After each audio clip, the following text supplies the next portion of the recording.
Hello friends, welcome back to RGM online classes. আজকে geography থেকে আমাদের ক্লাস নাম্বার 7 আমরা আলোচনা করব হিমবাহের বিভিন্ন কাজ নিয়ে। হিমবাহের বিভিন্ন কাজ, ক্ষয় কাজ, সঞ্চয় কাজ উভয় কাজই আমরা আলোচনা করব। তার পাশাপাশি তার জন্য কোন কোন ভূমিরূপ সৃষ্টি হচ্ছে সেগুলো জেনে নেব। তো হিমবাহ কীভাবে কাজ করে সেটা আগে জেনে নেওয়া দরকার। উঁচু পার্বত্য অঞ্চলে বা মেরু অঞ্চলে ধীরগতি সম্পন্ন চলমান বিশাল দীর্ঘস্থায়ী তুষার বা বরফের স্তূপকে বলা হয় হিমবাহ। এই হিমবাহ কিন্তু অনেক সময় হিমশৈলের মতো কোনো সমুদ্রের মধ্যে ভাসমান অবস্থা থাকতে পারে, যেমন টাইটানিক সিনেমাতে দেখানো হয়েছে একটি হিমশৈলকে। এছাড়াও রয়েছে ভারত চীন সীমান্তে সিয়াচেন, একটি অনেক বড় একটি হিমবাহ, ঠিক আছে, গ্লেসিয়ার যেটাকে বলা হয়। তো এগুলো চলমান হয়, এগুলো চলাচলের জন্য বিভিন্ন সময় ক্ষয় করে থাকে, সঞ্চয় করে থাকে, এবং তার জন্যই বিভিন্ন রকমের ভূমিরূপ তৈরি হয়, সেগুলো আমরা জেনে নেব। বিজ্ঞানী ফ্লিন্টের মতে হিমবাহ হলো এক বিশাল আকৃতির বরফের স্তূপ, যা তুষার জমাট বেঁধে তৈরি হয়ে বিস্তীর্ণ অঞ্চলব্যাপী অবস্থান করছে এবং চলন্ত অবস্থায় রয়েছে বা কোনো এক সময় চলন্ত অবস্থায় ছিল। এটা চলন্ত হয় কেন? এটা বিভিন্ন কারণে চলন্ত হতে পারে। প্লেট টেকটনিক থিওরির জন্য চলন্ত হতে পারে, আবার ভূমিকম্পের জন্য হতে পারে, আবার স্বাভাবিকভাবে ভূমির ঢাল অনুযায়ী এটা কিন্তু চলন্ত অবস্থায় থাকতে পারে। হিমবাহের ক্ষয় প্রধানত দুই প্রকারের হয়: অবঘর্ষ এবং উৎপাটন। অবঘর্ষ প্রক্রিয়াটা হচ্ছে হিমবাহ যেসব শিলাখণ্ড বয়ে নিয়ে যায় সেগুলির সঙ্গে ঘর্ষণে উপত্যকা ক্রমশ ক্ষয়প্রাপ্ত হয়। এই প্রক্রিয়াকে অবঘর্ষ বলে। অর্থাৎ যেই শিলাখণ্ডকে বয়ে নিয়ে যাচ্ছে তার সঙ্গে ঘর্ষণ হলে উপত্যকা ক্ষয়প্রাপ্ত হচ্ছে, অর্থাৎ যেই পাশ দিয়ে যাচ্ছে, ধরুন না দুটা পাশে ভূমিভাগ রয়েছে, মাঝখানে গ্লেসিয়ারটা যাচ্ছে, তো যেতে যেতে পাশের দুটা দিকেই কিন্তু ভাঙতে ভাঙতে বা ক্ষয় করতে করতে যাচ্ছে। এটাকে বলে অবঘর্ষ। আর উৎপাদন প্রক্রিয়া হচ্ছে প্রবাহমান হিমবাহের চাপে যখন পর্বত থেকে শিলাখণ্ড বিচ্ছিন্ন হয়ে যায় তখন তাকে উৎপাদন প্রক্রিয়া বলে। সাধারণত হিমবাহের বিপরীত ঢালে এই প্রক্রিয়া কাজ করে থাকে।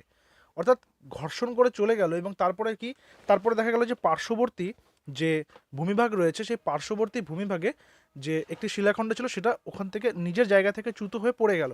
তো এটাকে বলা যেতে পারে উৎপাদন প্রক্রিয়া, যার কারণও কিন্তু হিমবাহ। ক্ষয়কাজের ফলে হিমবাহ কী কী ভূমিরূপ সৃষ্টি করে তার মধ্যে প্রথমে রয়েছে কুড়ি বা সার্ক।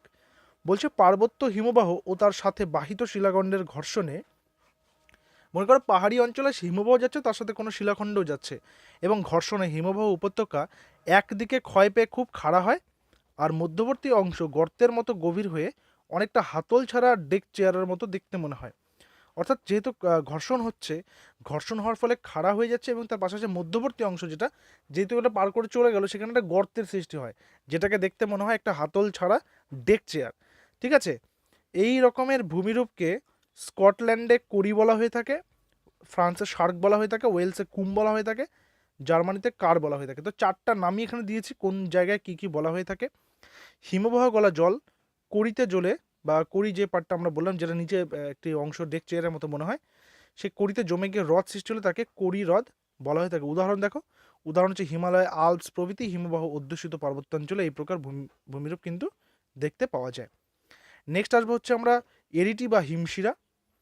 হিমবাহের উৎসমুখী ক্ষয়ের ফলে একই পর্বত শৃঙ্গের দুদিকে দুটি করির সৃষ্টি হতে পারে। অর্থাৎ মনে করো ক্ষয় করছে, ক্ষয় করতে করতে একই পর্বতের দুদিকে দুটা ওই রকম গর্ত সৃষ্টি হলো, যেটাকে ডেক চেয়ারের মতো লাগছে, যেটা দুটা করি সৃষ্টি হলো, এবং তাদের আয়তন ক্রমশ যদি বৃদ্ধি পেতে থাকে তাহলে মধ্যবর্তী সংকীর্ণ খাড়া অংশটি শিরা বা তীক্ষ্ণ ফালকের মতো দেখতে হয়, একে বলা হয় এরিটি। নেক্সট আছে পিরামিড শৃঙ্গ বা পিরামিড চূড়া। একটি পর্বতের বিভিন্ন দিকের পাশাপাশি তিন চারটি কড়ির সৃষ্টি হলে মাঝখানে সবথেকে উঁচু পর্বত শৃঙ্গকে পিরামিড চূড়া বলা হয়ে থাকে। অর্থাৎ একটা পর্বতের বিভিন্ন দিকে যদি পাশাপাশি তিন চারটা কড়ি অবস্থান করে, অর্থাৎ আমরা কড়িকে কিন্তু এখনো দেখে যাচ্ছি, তাহলে মাঝখানে যে শৃঙ্গটা অবস্থান করবে সেটাকে বলা হবে পিরামিড চূড়া বা পিরামিড শৃঙ্গ। তার কারণ হচ্ছে মাঝখানে ভূমিভাগটা বাদ দিয়ে চারদিকে চারটা মনে করো তৈরি হয়েছে, বা চার পাঁচ দিকে পাঁচটা তৈরি হয়েছে।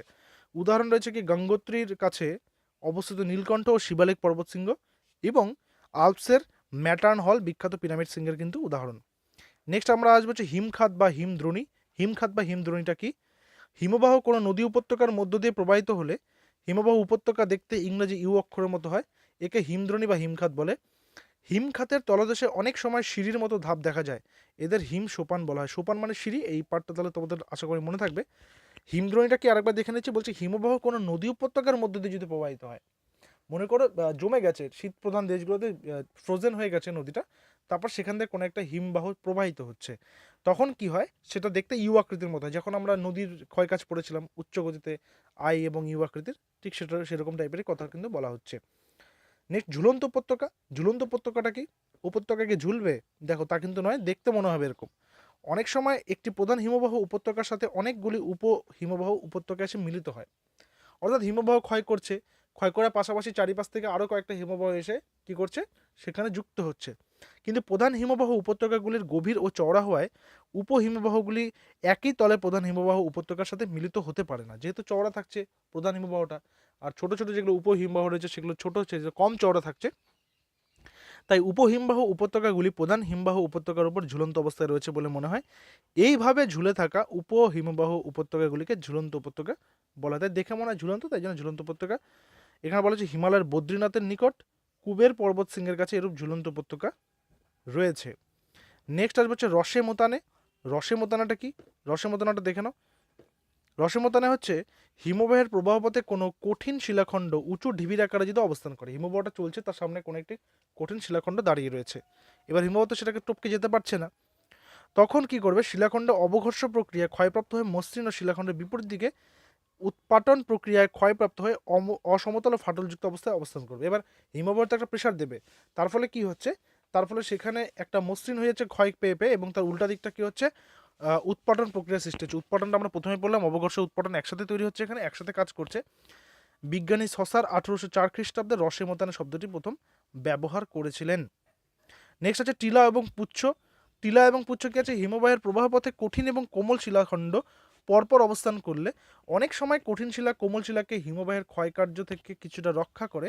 কোমল শিলা ক্ষয় না পেয়ে লেজের আকারে যদি অবস্থান করে, কোমল শিলাটা ক্ষয় পেল না, সেটা লেজের মতো পড়ে থাকলো, টেইলের মতো পড়ে থাকলো, তো সেটাকে টিলা বা পুচ্ছ বলা হচ্ছে। এরপর হচ্ছে ফিয়ার্ড। ফিয়ার্ডটা কি, সমুদ্র উপকূল সংলগ্ন অঞ্চলে হিমবাহের ক্ষয়ের ফলে হিমবাহ উপত্যকা ক্রমশ গভীর হতে হতে যদি উপকূলে নিমজ্জিত হয়, তাহলে ওই উপত্যকার বিস্তীর্ণ অঞ্চল জলমগ্ন হয়ে যে উপত্যকা সৃষ্টি হবে তাকে ফিয়র্ড বলবো। অর্থাৎ কোনো সমুদ্র উপকূল যদি সংলগ্ন হিমবাহ যদি ক্ষয় কার্য করতে থাকে, তাহলে হিমবাহ উপত্যকা আস্তে আস্তে আস্তে আস্তে গভীর হতে থাকে, এবং গভীর হয়ে গিয়ে কী হয়, নিমজ্জিত হয়ে যায় সেখানে হিমবাহটা, তাহলে ওই উপত্যকার বিস্তীর্ণ অঞ্চল কি জলমগ্ন হয়ে যায়, একে ফিয়র্ড বলা হয়। ঠিক আছে, পৃথিবীর গভীরতম ফিয়র্ড হচ্ছে নরওয়ের সোজনে ফিয়র্ড। নেক্সট হচ্ছে আবর্তরেখা বা গ্রোভস। আবর্তরেখা তোমাদের দেখো এই পার্টগুলোর মধ্যে উদাহরণ এবং হচ্ছে নামগুলো, কোন কোন নাম, অর্থাৎ সেই নামগুলো তোমরা মুখস্থ রাখবে, বাকি ডিটেলসে এতটা না জানলেও চলবে, তবুও যেহেতু সম্পর্কটা রয়েছে সেজন্য ডিটেলসটা জানা তো আমাদের দায়িত্ব। হিমবাহের ক্ষয়কার্যের ফলে সৃষ্ট ভূমিরূপ, সঞ্চয় কার্যের ফলে সৃষ্ট ভূমিরূপ, কোন একটা উদাহরণ দিয়ে দিল যে ফিয়র্ড কিসের ফলে তৈরি হয়, নদী, হিমবাহ, তারপর দিয়ে দিল বায়ু, তখন অ্যান্সার কিন্তু তোমাদেরকে এটা না পড়লে জানতে পারবে না। ঠিক আছে, তো এভাবে কিন্তু পড়তে হবে। তো বলছে আবতরেখা বা গ্রোভস বলছে পার্বত্য অঞ্চলের নরম শিলাস্তরের ওপর দিয়ে হিমবাহ প্রবাহিত হওয়ার সময় অনেক সময় হিমখাতের মধ্যে সুদীর্ঘ ও সুগভীর গর্তের সৃষ্টি করে, এরূপ গর্তকে আবর্তরেখা বলা হয়। সঞ্চয় কার্যের ফলে সৃষ্ট ভূমিরূপ কি রয়েছে, গ্রাবরেখা।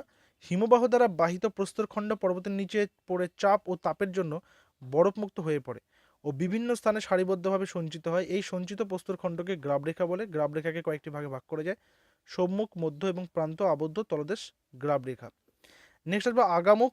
আগামুখটা কি, আগামুখ হচ্ছে এগুলো কিন্তু সঞ্চয়ের ফলে তৈরি করছে। ঠিক আছে, হিমবাহ বিভিন্ন আকৃতির প্রস্তরখণ্ড অবক্ষেপণ করে, অর্থাৎ যেহেতু ঘর্ষণ হচ্ছে তার ফলে সেখানে অবক্ষেপণ হচ্ছে, ক্ষয় হয়ে নিচে পড়ছে, এই সমস্ত অবক্ষেপিত প্রস্তরখণ্ডের মধ্যে বৃহৎ আকৃতির খণ্ডগুলিকে আগামুখ বলা হয়। নেক্সট আসবে হচ্ছে এস্কার। হিমবাহের দ্বারা বাহিত প্রস্তরখণ্ড যখন সাপের মতো সঞ্চিত হয়, সর্পিল আকার এবং সংকীর্ণ শৈলশিলা সৃষ্টি করে, তাকে এস্কার বলা হয়ে থাকে।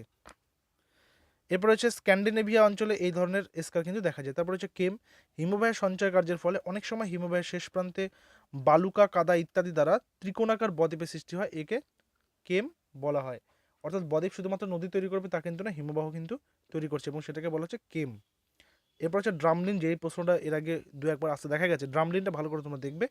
বোল্ডার ক্লে সঞ্চিত অঞ্চলে অনেক সময় ছোট ছোট প্রস্তরখণ্ড সঞ্চিত হয়ে সারিবদ্ধ টিলার আকার ধারণ করে, একে ড্রামলিন বলা হয়ে থাকে।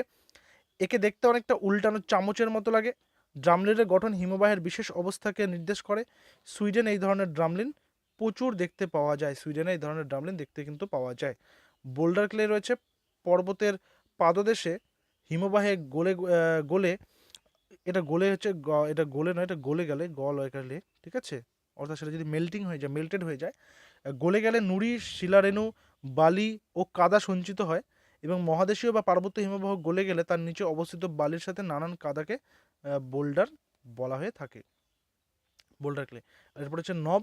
নব হচ্ছে হিমবাহ বা হিমবাহ বাহিত নুড়ি ও শিলাখণ্ড জলপ্রবাহের সাথে ধৌত ও বাহিত হয়ে সমভূমিতে পৌঁছায়। এই সমস্ত প্রস্তরখণ্ডকে নব বলে। কাশ্মীর উপত্যকাকে নব দেখতে পাওয়া যায়। উদাহরণগুলো তোমরা দেখবে আর নামগুলো তোমরা ভালো করে দেখে নেবে, এইগুলো নোট করার সময় খাতা এগুলো টুকে রাখবে, ঠিক আছে? তো নেক্সট ক্লাসে আমরা প্রাকৃতিক ভূগোলেরই এখনও শেষ হয়নি, আরও কয়েকটা পার্ট আমরা করব, করার পরে আমরা আঞ্চলিক ভূগোলে প্রবেশ করব।